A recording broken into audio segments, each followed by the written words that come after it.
Hello and welcome to the English We Speak, where we explain phrases used by fluent English speakers so that you can use them too. I'm Feifei and I'm here with Phil. Hello, how are you, Feifei? I keep hearing you humming tunes around the office. Are you happy about something? I am. I'm really getting into music. I've started playing the piano. It was difficult at first, but now I'm really finding my groove. That's good to hear. And find your groove is the expression that we're learning in this programme. What does it mean? Let's start with groove. We can use it to talk about a rhythm or a piece of music that's easy to dance to. When you find your groove, it means you find you can do something easily and you really start to enjoy it, whether that's playing music or something else. I'm glad you found your groove with the piano, but as you said, it's not just music. So at work recently, I've started editing a lot of videos. It was difficult at first, but I've really found my groove with it. It's becoming a lot easier. Oh, that's good. Now let's listen to some people using the expression find your groove. So I moved house a few weeks ago and my commute to work changed. I now have to get 2 trains to work and I kept getting lost. But recently I've found my groove. It's much easier now. I've got a new job. I have to present to clients on a daily basis. I found it difficult at first, but I'm finally starting to find my groove. I've joined a new football team. We didn't really know each other well, but now we do, and we play really well. We finally found our groove and won some games. So, we've said finding your groove is about getting good at something and starting to really enjoy it. Are there any other ways to use it? Well, a similar way that we use it is to talk about finding an activity that you enjoy. So, you could say, you should try something creative. Music, painting, dancing. You've just got to find your groove. I'm glad you found your groove with the piano. Now I think I need to find my groove. Maybe I should try dancing. I'm not sure you're ready for that, but give it a try. Maybe you will find your groove. Okay, that's all from us. We'll be back next time with another useful English phrase. See you then. Bye. Hello and welcome to the English We Speak, where we explain phrases used by fluent English speakers so that you can use them as well. I'm Feifei and I'm joined by Beth. Hi Feifei, how are you? I'm very well, thank you, Beth. So I saw an interesting expression online the other day. It's in my travel era. It's a very creative expression, isn't it? I've also seen in my Gothic literature era, in my sporty era, things like that. Beth, what does it mean? Well, people use it to describe the main thing that they are focused on at the moment. So, for example, if you saw in my travel era, well, if you're traveling for a few months and upload pictures as you travel, then you might write this caption, I'm in my travel era. It's really common to see it online, but people do say it as well. So it's a fun and creative way of saying you're really into something in a particular period of life. It could be for a short time or a longer time. Are you in any era at the moment, Beth? I don't know. Well, I've been reading some books about art recently and I visited some art galleries. So I guess I could say I'm in my art era. Yeah, maybe. What about you, Feifei? Last year I was really into knitting. So I could say I was in my knitting era. Oh, very nice. Well, here are some more examples of the expression in my era. I recently joined a choir, so I guess you could say I'm in my singing era. Right now, I think I'm in my gardening era. The weekend comes round and I just can't wait to start digging. I spent the whole weekend baking cupcakes and pies. I must be in my baking era. So this can be quite a jokey expression and it shouldn't be taken too literally. You might stay at home and watch films all day in your pajamas and tell your friends that you are in your lazy era. It doesn't mean you're actually spending an era being lazy. No, it just means you're really into one particular thing at the moment, almost like giving it a chapter title in the book of your life. That's right. So, to recap, we've learnt in my era, which describes what you're focused on at a particular time in your life. And that's all from us. We'll be back next time with another useful English phrase. Bye. Bye. Hello and welcome to the English We Speak, where we explain phrases used by fluent English speakers so that you can use them too. I'm Feifei and I'm joined by Georgie. How are you doing? Well, I'm feeling calm now, but this morning all the trains to work were cancelled, so I had to get the bus instead. It really grinds my gears when that happens without warning or explanation. Oh, tell me about it. Well, grind someone's gears is the expression we're looking at in this programme. Train cancellations without warning grind your gears, Georgie. So what does that mean? Well, if something grinds your gears, it really annoys you. What grinds your gears, Feifei? When people eat really crunchy things sitting next to me in the office, that really grinds my gears. Yeah, I can understand that one.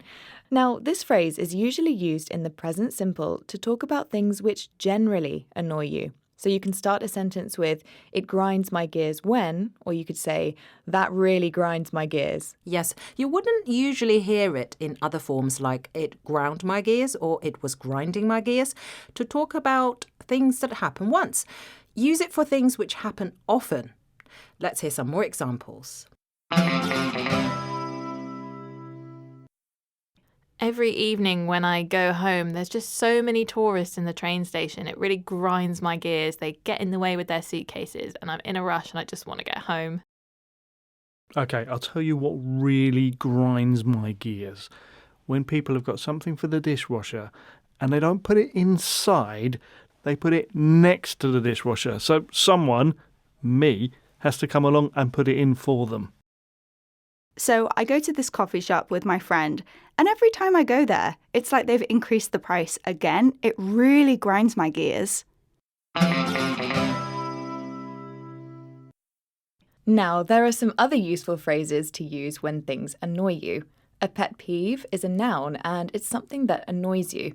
They're usually quite personal. So, for example, one of my pet peeves is people calling me without saying they're going to call me. Whereas I don't mind it when people do that. Another phrase we can use is, it drives me up the wall. It drives me up the wall when Neil crunches his apples all the time in the office. Yeah, that is so annoying. Okay, let's recap. We learnt grind someone's gears, which means annoy someone. Thanks for joining us. Bye. Goodbye.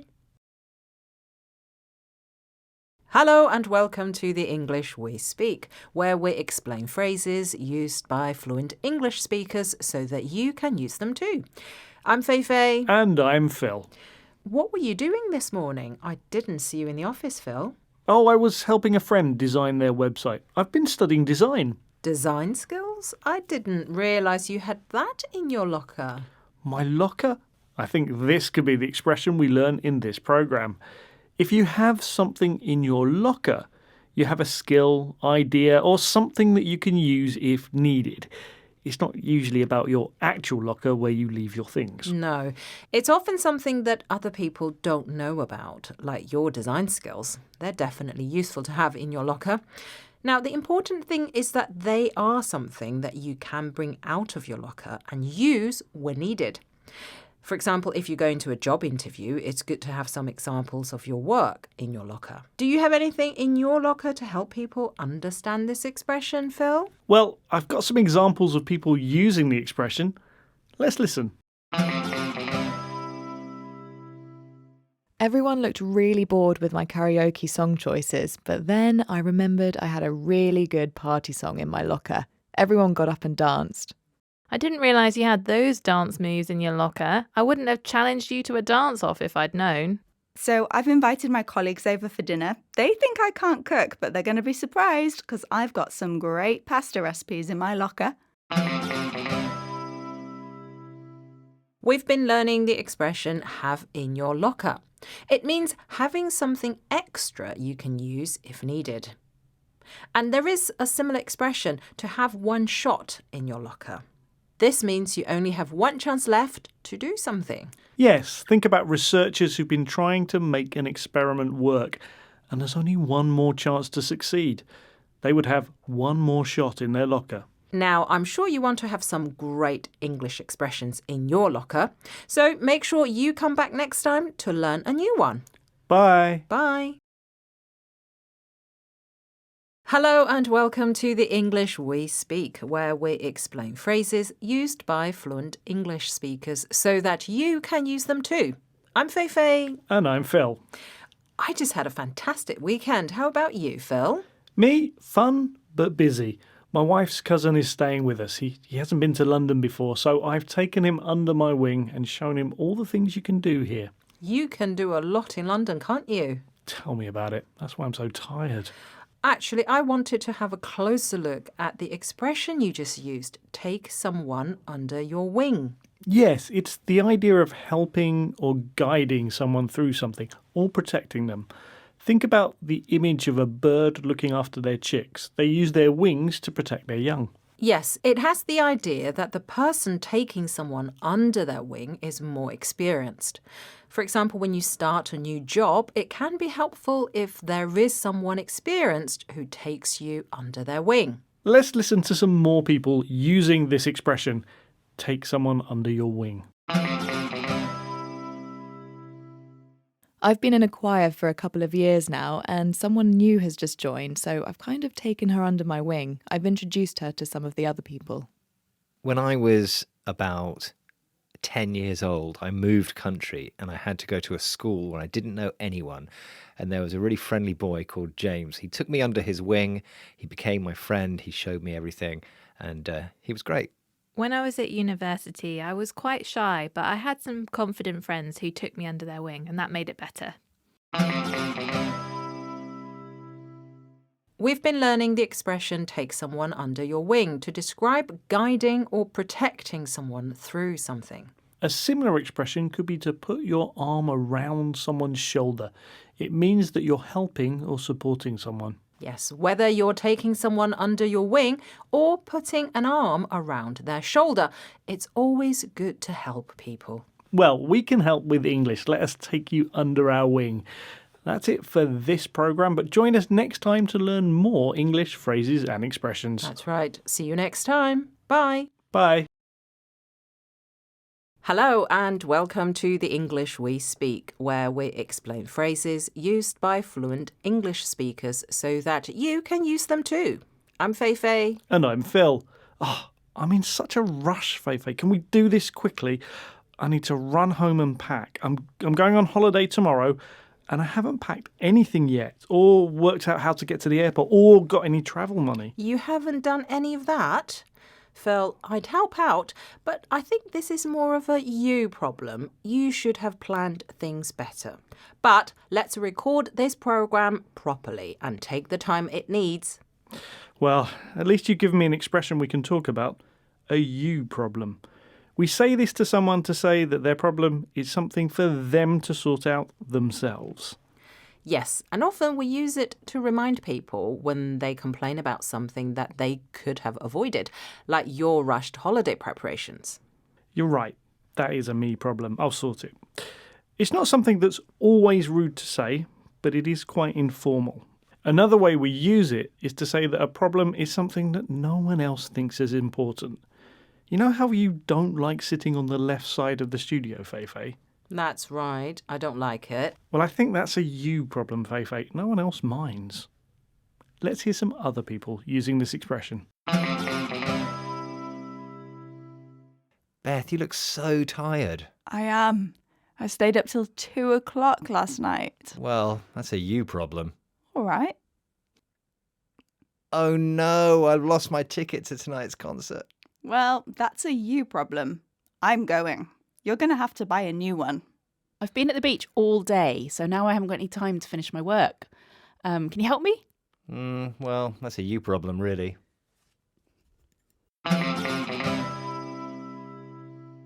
We've been learning the expression a you problem to mean this is a problem that you need to sort out, or this is only a problem for you. You'll often hear people say, I think that's a you problem, or that sounds like a you problem. Yes, so you needing more time to pack sounds like a you problem. We need to stop here, so we'll see you in the next programme. Goodbye. Bye. Hello and welcome to The English We Speak, where we explain phrases used by fluent English speakers so that you can use them as well. I'm Feifei and I'm here with Beth. How are you? Hi, Feifei. I'm okay, although my younger sister is staying with me at the moment, and she expects me to do everything for her. This morning, she wanted me to bring her breakfast in bed. I said, you can moan all you like. I am not making you breakfast in bed. Oh, no. Although all you like, that's an interesting phrase. It means a person can do or say something as much as they want to, but it won't change the situation. Yes, it's used when complaints or actions won't have any effect. Like my sister complaining. There was no way I was going to make her breakfast in bed. Exactly. The decision was final.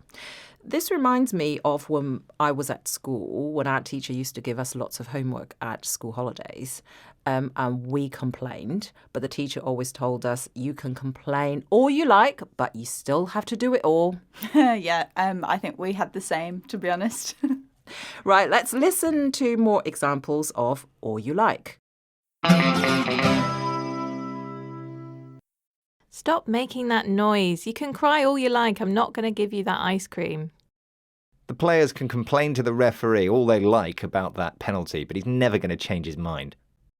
The teacher can shout all she likes, but the students are still going to behave badly. So, we've said all you like is used to say that somebody can continue to do something, like complain, but it won't change the outcome. And it's usually a phrase used at the end of a clause that has the modal verb can, and then a second clause is added on. Yes, and that second clause is often linked with but. For example, you can moan all you like, but I won't change my mind. Honestly, that's what I'm going to say to my sister later if she asks me to do any more things for her. Oh, good luck. We'll be back next time with another useful English phrase. See you soon. Bye. Hello and welcome to The English We Speak, where we explain expressions used by fluent English speakers so that you can use them too. I'm Feifei and I'm joined by Georgie. How are you? I'm fine, thank you. But Feifei, you look quite different today. Is it the hair, the makeup, new skincare routine? I can't quite put my finger on it. Yes, Georgie. I got a haircut at the weekend. Thanks for noticing. Ah, yes. Well, it looks great. Really suits you. Anyway, I said I can't put my finger on it, and that is the phrase we're looking at in this programme. Yes, we are. If you can't put your finger on something, it means you can't identify the cause of something. So you knew I looked different, but you didn't know why you couldn't put your finger on it. It can also be used when you can't remember something or someone. For example, I walked past a man in the street this morning and I knew I recognised him, but I just couldn't put my finger on where I knew him from. I'm still thinking about it. Right, so both meanings are about not being able to recall information from your brain. Either you can't remember something or you can't work out the cause of something. Right, and because of that, it's mostly used in the negative. I can't put my finger on something. It can be used in the affirmative form, but it's rarer. For example, I was finally able to put my finger on why I don't like nuts. It's the texture. Let's hear some more examples. There's a really strange smell in the studio. I can't quite put my finger on what it is. This cake tastes weird. I can't really put my finger on why, but I think I've followed the recipe wrong, put the wrong ingredient in. I really feel like I've left something behind at home today, but I can't put my finger on what it is. Can't put my finger on something is especially used when something is strange, wrong, or just different. Yes, and it's most common in the first person. Mostly we use it to express our own confusion about something. One last thing to say about it is that we often say it with the word quite. I can't quite put my finger on it. It means you feel like you're close to knowing or remembering that thing, but not yet. Okay, let's recap. We learned the phrase can't put my finger on something, which means you can't figure out the reason for something, or you can't remember something. Thanks for joining us. Goodbye. Bye.